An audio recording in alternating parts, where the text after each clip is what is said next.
বাংলাদেশের গর্ব জনাব ডক্টর মোহাম্মদ ফরিদুল ইসলাম। এই পর্যায়ে বক্তব্য রাখবেন জনাব ডক্টর মোহাম্মদ ফরিদুল ইসলাম।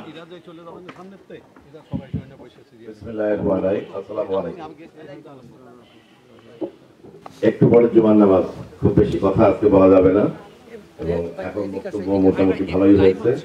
আমরা খুব বেশি কথা বলবো না।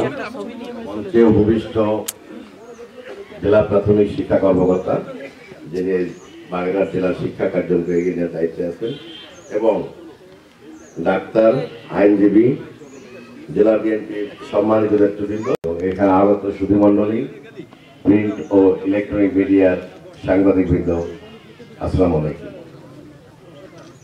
আসলে এখানে কথাগুলো হচ্ছে উন্নয়ন নিয়ে, এবং আমরা এই উন্নয়নটা একটি অরাজনৈতিকভাবে করার চেষ্টা করি বা করছি, কিন্তু মূলত উন্নয়ন করার দায়িত্ব হচ্ছে জনপ্রতিনিধিদের, যারা এই এলাকার নেতৃত্ব দিয়েছেন এবং আগামী দিনে দিবেন।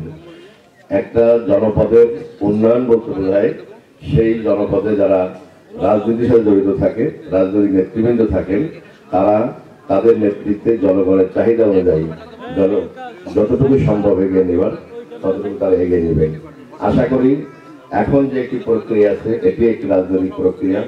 এই রাজনৈতিক প্রক্রিয়ার মাধ্যমে যখন সঠিকভাবে জনপ্রতিনিধি নিয়োজিত হবেন, তাদের মাধ্যমে আমরা প্রকৃত উন্নয়নটা করতে পারবো।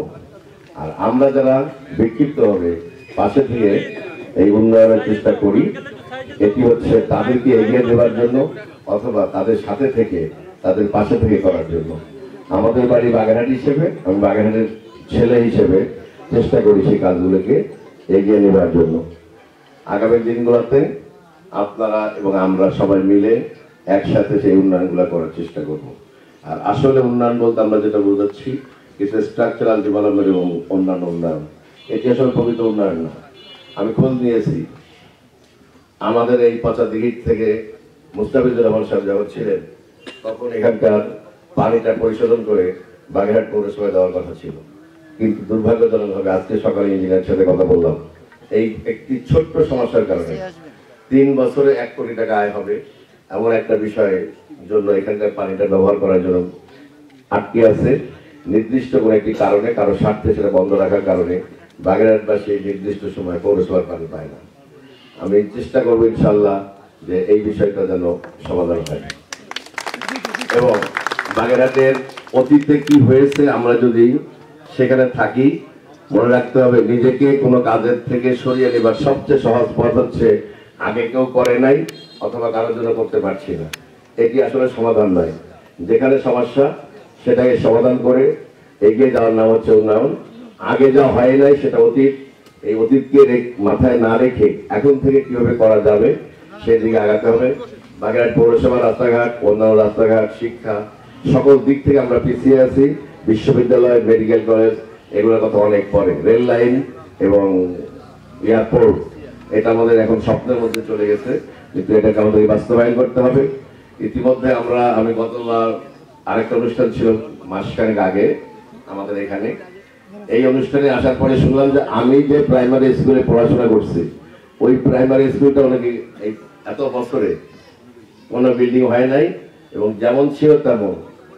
বিষয়টা অত্যন্ত আহত হই এবং ঢাকায় গিয়ে চেষ্টা করি যে এটি করা সম্ভব হয় কিনা বা করা যায় কিনা।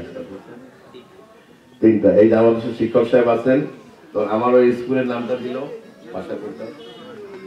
মালদা একটা স্কুল, মগিয়াতে একটা স্কুল। আপনাদের দোয়ায় 3টা স্কুল স্যাংশন হয়ে গেছে, 4তলা ভবন, 4তলা কনস্ট্রাকশন, কাজ শুরু হবে 1 মাসের মধ্যে ইনশাল্লাহ। আমরা বাগেরহাটে 5টা উপজেলায় 5টা টিএসসি বলে, technical school and college, class 6 থেকে শুরু হবে, 12 ক্লাস পর্যন্ত পড়াশোনা হবে, ওখান থেকে ইউনিভার্সিটি চলে যেতে হবে। আমরা বাগেরহাটের মোড়লগঞ্জ, শরণখোলা, কচুয়া, আরো 2টা, মোট 5টা উপজেলায় 5টা ইনশাল্লাহ আগামী 3 মাসের মধ্যে এটা বরাদ্দ হয়ে যাবে এবং জমি অধিগ্রহণ শুরু হবে এবং জমি অধিগ্রহণ কাজ শুরু হবে।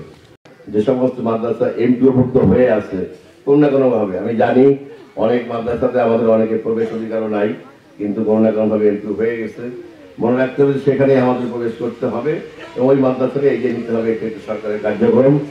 আগামী 6 মাসের মধ্যে ইনশাআল্লাহ বাগেরহাটের প্রত্যেকটা উপজেলায় একটা করে 3 তলা বিশিষ্ট মাদ্রাসা বিল্ডিং আমি ইনশাআল্লাহ তাকে অত্র অনুষ্ঠানের পক্ষ থেকে ধন্যবাদ জানাচ্ছি। এ পর্যায়ে বক্তব্য রাখবেন বাগেরহাট জেলা বিএনপির অন্যতম সদস্য জননেতা সৈয়দ নাসির আহমেদ মালিক। এ পর্যায়ে বক্তব্য রাখছেন সৈয়দ নাসির আহমেদ মালিক। বিসমিল্লাহির রহমানির রহিম। লতিফ মাস্টার ফাউন্ডেশন আয়োজিত শীতবস্ত্র বিতরণ অনুষ্ঠানের সম্মানিত সভাপতি আমাদের বাগেরহাটের জওয়ান দীপু, এখানে উপস্থিত জেলা বিএনপির সম্মানিত সদস্য সচিব, বীর মুক্তিযোদ্ধা জনাব মুজাফফর রহমান আলম সহ আরো সকল নেতৃবৃন্দ, আমি সবার নাম বলতে গেলে সময় যাবে, তো আমি আর নাম বলছি না, ক্ষমা করবেন। আমি শুধু এইটুকুই বলবো, আজকে লতিফ মাস্টার ফাউন্ডেশন যে উদ্যোগ নিয়েছেন, যে কর্মকাণ্ড সামাজিকভাবে মানুষের কল্যাণের জন্য, এটা অত্যন্ত প্রশংসনীয়। অনেক মানুষের টাকা আছে, এই বাগেরহাটে অনেক মানুষের শিক্ষা আছে, কিন্তু গ্রামকে নিয়ে, বাগেরহাটকে নিয়ে ভাবার অবসর অনেকের নাই। আমি আপনাদের কাছে একটি কথা বলবো, আমার সামনে যারা বসা আছেন, এই বাগেরহাটের বিভিন্ন অঞ্চল থেকে, গ্রাম থেকে আমার মা বোনেরা, অনেক বৃদ্ধ এসেছেন এখানে একটি শীতবস্ত্র নেওয়ার জন্য। আমরা শুধু এইটুকুই জানি, মানুষ মারা গেলে তার আগে তাকে তার নিজের কর্ম করে যেতে হয়।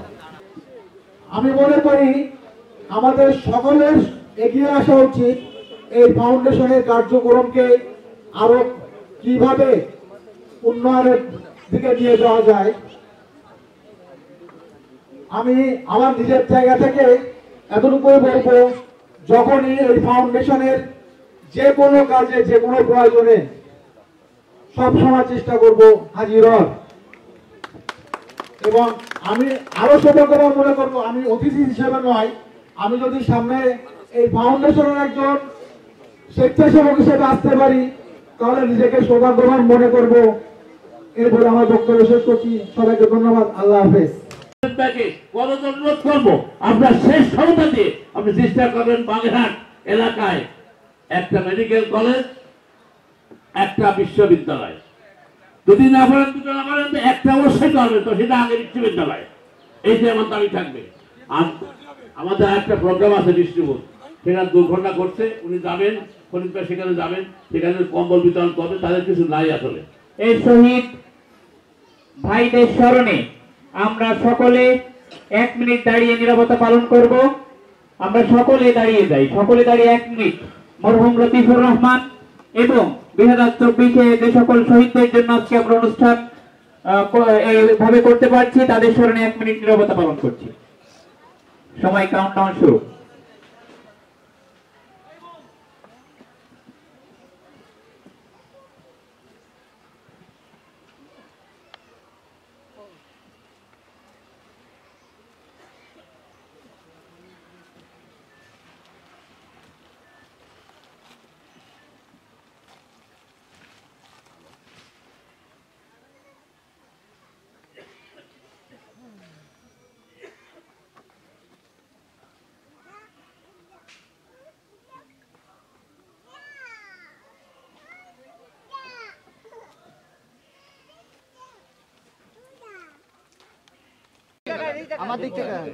এপাশে একটা কম্বল আনার জন্য অনুরোধ জানাচ্ছি।